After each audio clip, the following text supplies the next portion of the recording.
In this video, we're going to see how to use the HTTP request node to connect to any API. Let's say we work in finance and we're interested in working with different currency exchange rates. Where can we get this information from if n8n doesn't have a currency exchange node? Well, we can get it from an external service that has all the exchange rates stored in their systems. And how can we access an external system? We do this from an API calling an HTTP request. And this concept can be applied to whatever service we need access to, and there's no node in n8n for it. As long as that service has an API available, we're going to be able to communicate with it through an HTTP request. So for this case, for the API, we're going to be using Open Exchange Rates API. If you don't have an account, you can create one. They have a free tier, so you can create it for free. I've already created one, so I'm going to go to my dashboard. From here, I'm going to go to App IDs. And if you don't have any App ID created, you can go ahead and create a new one, which we're going to use later. An App ID is basically like a credential. It's a way in which I can identify myself when using the API. So now we're going to go to n8n. We're going to start over. We are going to start with a manual trigger to start. And we're going to add an HTTP request node. So what do we need to set up an HTTP request node?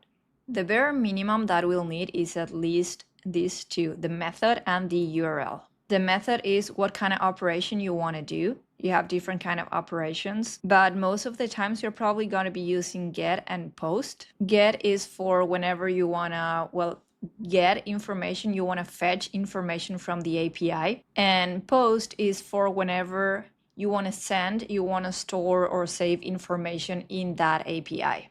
Let's say in this particular example, we want to get the latest exchange rates. We're probably going to be using a get method, but let's say we are an admin of the API, for example, and we want to update the API and we are in charge of adding the latest exchange rates into that API. In that case, we're going to be sending that information. We're going to be posting new information. So for those cases, we would use a post method. But don't worry too much about knowing when to use each one, because that information should be in the API's documentation. I also said that the URL is always required. So what is the URL? It's who we are talking to. What's the address of that API and what do we want to do with that API? In this case, we'll be talking to Open Exchange Rates API, and what we'll want to do is get the latest exchange rates. In a little bit, we're going to see where to get this information from.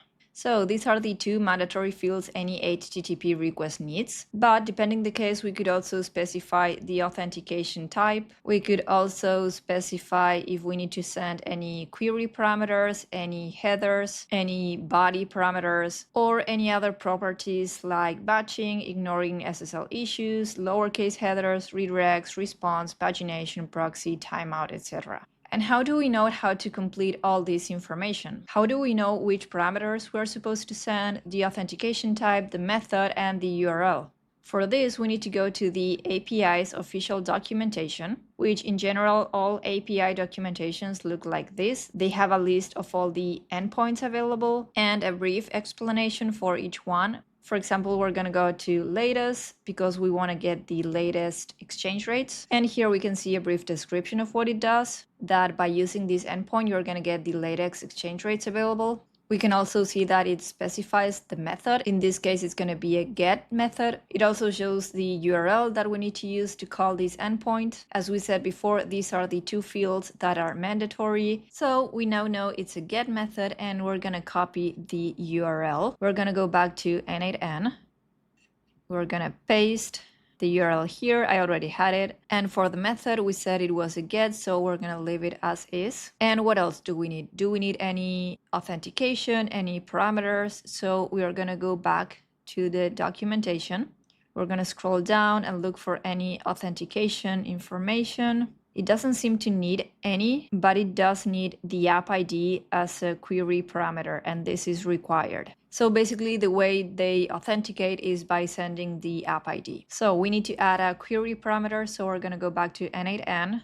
We're going to check this. We are going to name the parameter app ID because it is stated here in the documentation, and we need to add the exact same name. And what else do we need? We need the value. So we are going to go to our account. We're going to copy our app ID value, and we're going to paste it here.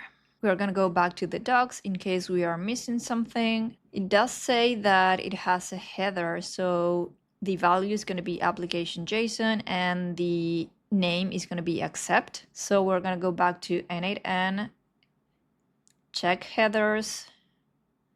We're going to paste the value, and this was accept as here. There don't seem to be any other required parameters, so we are going to go back to n8n. And if we click on the execute step, we should be able to get all the available exchange rates. It is now calling the API.